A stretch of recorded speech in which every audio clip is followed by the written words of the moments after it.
Good evening. This is Professor Rush, once again, this time discussing the construction of Islam. Yes, construction. Not the divine word of God, but a construction. Another mythical charter, but not for special privileges and local landholdings of the Jews. Oh no, this is special privileges to take over the world. But this was not the original intent of the individuals who touched off this tradition. This tradition did not begin to bring a God's word to anyone. That myth came later, much later. In this presentation, I want to outline who Muhammad was, or really who he wasn't, along with the nature of the deity who supposedly spoke to Muhammad in a cave through a third person, Gabriel. The viewer can refer to Failed God for the details and extensive references. So, exactly who was Muhammad? Like Abraham, Isaac, Jacob, and Jesus, Muhammad has absolutely no historical visibility. He is a non-person drafted into history for purely political reasons. Naming the prophet of this tradition Muhammad, however, is instructive. Muhammad is a very common name today, but in the 6th century the name might not have existed as a first, and certainly not a surname. Muhammad means praise or praiseworthy. Recall that the name Abram means high father, and with Abram's name change to Abraham, we get father of a nation. The name Muhammad, like Abraham, was constructed with the creation of what is called Islam after 500 of the current era. Moreover, Muhammad at age 25 is said to have married his wealthy employer, the 40-year-old merchant Khadija. The marriage, we are told, lasted 25 years, or until her death, as the myth goes. But assuming this is true, Khadija would have been an intelligent person, and the only person she would hire to manage her caravan merchant business would have been someone literate. A caravan driver would be like an airplane pilot today or a train engineer of days past. Employed as a caravan driver, he would, out of necessity, been literate. But according to the storyline, he could neither read nor write. This is evidenced when Gabriel came to Muhammad in the cave and told him to write. Muhammad said he could not, after which Gabriel begins to squeeze the life out of him, thinking that Muhammad was simply being stubborn. After the third squeeze, mythic storylines always come in threes, Gabriel tells Muhammad to recite what he is told when he left the cave, and, of course, when the effects of the mind-altering substance wore off, probably Amanita muscaria or a heavy dose of cannabis. Again, if Muhammad was a caravan driver, he would, out of necessity, been literate. Very few of the Arab people were literate, but caravan drivers would have to keep records that would not be disputed during trade and commerce. We run into this same issue with Jesus, who supposedly could neither read nor write. Also very unlikely, knowing the Jews were the most literate people in the Middle East at that time period. This inability to read or write is very convenient, for if Muhammad were a real person, he would have left records. No such records exist. If nothing else, there would have been extensive evidence of accumulated records of transactions over many years. There are so many gaps in this storyline, the only way they can be filled is through violence to those who dispute these fabricated events. The Quran is considered a recitation, or the divine word of Allah, delivered to Gabriel, who then delivered the message to Muhammad, who then had someone write down what he was told. This fourth-person storytelling, that is, from Allah to Gabriel to Muhammad, and then to the individual who wrote it down, that is, he said, that he said, that he said, and I wrote it down, would not be accepted as evidence of truth, even in an Islamic court. Hearsay evidence of this nature would be dismissed as unreliable at best. Here's another question. Why didn't Allah know that Muhammad was illiterate? For after all, this is an all-knowing deity. The answer to this is simple. This is myth. This is not history. There is no Allah. There was no Muhammad, and there is no Gabriel, period. As with the ancient Egyptians, the Jews, and the Christians, they believed that if you wrote it down, it was true. It's certainly more difficult to disprove. As mentioned in other presentations, history does not happen. It is created in all cases, and always biased, often for political and or economic reasons. The Quran, in fact, can be seen as plagiarism. That is, the Islamic poets lacked creativity and could not come up with their own storyline, so they simply borrowed the storyline from the Jews that is, the Old Testament. In doing so, they, like the Jews, claim that Abraham was a real person, which is not correct. They claim connection to Abraham through Ishmael, the mythic first son of Abraham, another non-person. They claim Job, Isaac, Jacob, and many non-persons to be historical figures. And of course, they claim Moses to be one of the 6 major prophets. In an earlier presentation, I revealed that Moses, beyond a shadow of a doubt, is Akhenaten, the heretic pharaoh. The Islamic poets also borrowed from the Christian tradition when building their mythic charter, that is, Jesus, the mushroom, and Mother Mary, the roots of the pine tree. This is what can happen when you plagiarize the works of others. You duplicate their mistakes or political agendas, and in this case, you maintain lies and deception. There are many people on the planet who understand the storyline was fabricated. Many of these people are imams and Islamic scholars.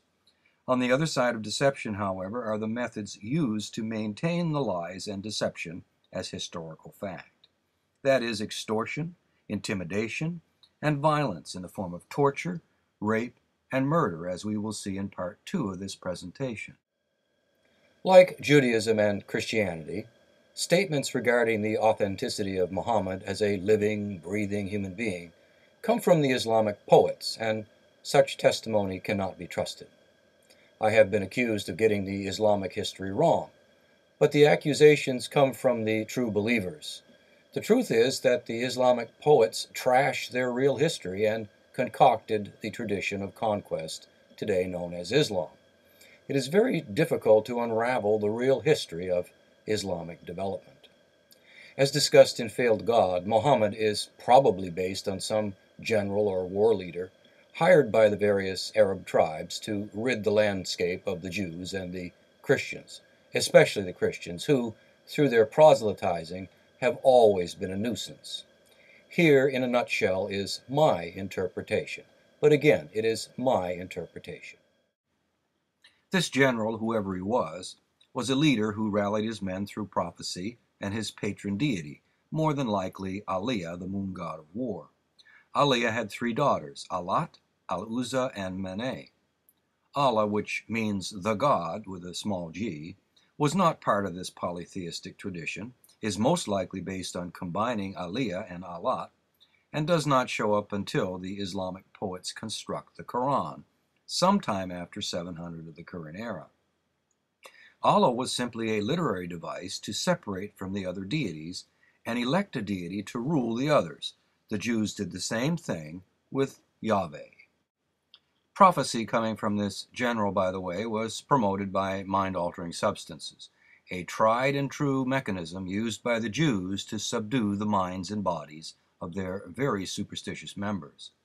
By going to his patron deity and getting instructions, he would more likely be followed by his men. In this slide, there are suggestions of Anamita Muscari and the drape held by the 2 officials flanking Muhammad. See the small image on the left. This image comes from the same text as the previous and is entitled Funeral of Hulagu Khan, a grandson of Genghis Khan, and whose dates are 1217 to February 8, 1265 of the current era. There can be no doubt about the mushroom in this image. Undoubtedly mind-altering, it is not there as part of the evening menu after the funeral. He was a Mongol ruler who conquered much of Southwest Asia, founding the El Khanate of Persia, a precursor to the eventual Safavid dynasty and then the modern state of Iran. The Mongols, by the way, destroyed the greatest center of Islamic power, Baghdad, weakened Damascus, causing a shift in Islamic influence to the Mamluks in Cairo. Where are the Mongols when you need them most? In any case, this general, whatever his name, was very successful in driving the unwanted Jews and Christians out of the territory. They were so successful, in fact, that they didn't stop, but continued on as they gained supporters through a very simple process: join us or die. Early on, there was no allegiance to a god, and certainly not Allah. The allegiance was to this general. It was only after this general died from natural causes, injuries, or perhaps assassination, that allegiance shifts from the general to his patron deity, Aliyah, the moon god of war. This general did not invent Islam nor have anything to do with Quran. The early history as reported by Islamic scholars, in my opinion, is incorrect. Don't unconditionally accept this history, nor anything offered by imams as the history of the development of this tradition. Scholars teaching at our institutions of higher learning that believe and teach the existence of Muhammad and the early history of this tradition should reconsider this storyline. Political correctness, however, will impede any correction or reconsideration. Now, this general was probably born around 565 of the current era, and probably died somewhere around 628 of the current era. His war exploits likely begin after age 25 and around 590 of the current era, and peak around the age of 40, or 610 of the current era. This type of warfare engaged by this leader and his followers involved killing men, women, children, and promoting terror and fear, similar to that engaged by the sick and twisted members of Al-Qaeda, the Islamic Brotherhood, and other such organizations promoting Islam. Now let's get to the deity of this tradition. Once again, the learned scholars tell us that the God of this tradition is Allah, and this is the same God as the Christians and Jews. This is not exactly the way things are. Allah has to be a different God than Yahweh. The gods were always at war to protect territory or water rights and other less important things. There is conflict in heaven, there always is. Allah would have been in conflict with all the other deities of the same, let's say, class of deities, storm or fertility or moon, sun, star, and so on. The name of this deity would change over time, perhaps more rapidly during conflict. Allah is not El, nor is he Yahweh. Yahweh is, in my opinion, the plant god Yuhikek, and related to the verb yukeb, meaning to shine, perhaps referring to the plant as a conduit to the light, sun or Aten sun disk in the ancient Egyptian tradition. These two metaphors, that is, a plant that brings light and the sun disk bringing light or life, fuse to become a rather self-centered deity, a metaphor for the Jews. This deity can't make rational decisions. He threatens and punishes, demands absolute obedience, and if you masturbate, you go blind. El, in the old tradition, the one predating Judaism, was the good shepherd and connected to mana. Now you know what mana means. There's some substance, mana, that allows the individual or clan chief to go to the other side. You go to this other side, to this deity, for advice, prophecy, and so on. This changes in Judaism, where the deity, an old man with large hemorrhoids no doubt, shows up on your doorstep and takes everything from you, gives you boils, which you lance while sitting on a pile of ashes, and like Job, you wonder, how did this all happen? Unless we're talking split personality here, El and Yahweh manifest in opposite ways. The first is sought after, while the other shows up unexpectedly and makes deals, which, if not kept, woe to you. Now, the God of Islam is another deity altogether, and he's so above it, he sends Gabriel. Now, who is Gabriel? Gabriel delivers messages from Allah. As in the Christian condition, Allah is not like a patron deity. He's above all that. For the Christians, Gabriel is a good angel. Gabriel in the Jewish tradition, however, is a messenger of wrath and judgment. Gabriel for the Christians was the Holy Ghost, or that which connects Mary and Elizabeth, the mother of St. John the Baptist, to God. So either the Islamic poets were terribly confused, or Gabriel is Samel, the evil angel of the Akkadians. I think both positions are correct. The Islamic poets were terribly confused, and knowing how Islam operates in the world, the angel that visited Muhammad was definitely the evil Samel. So Allah is Aliyah, the moon god of war, thus the crescent moon on the Islamic flag, and the crescent moon on the minarets of mosques. Islamic scholars say there is no reason for the crescent moon to be on the minarets, and it's perhaps a pagan image. If that is so, why is the crescent moon on the Islamic flag?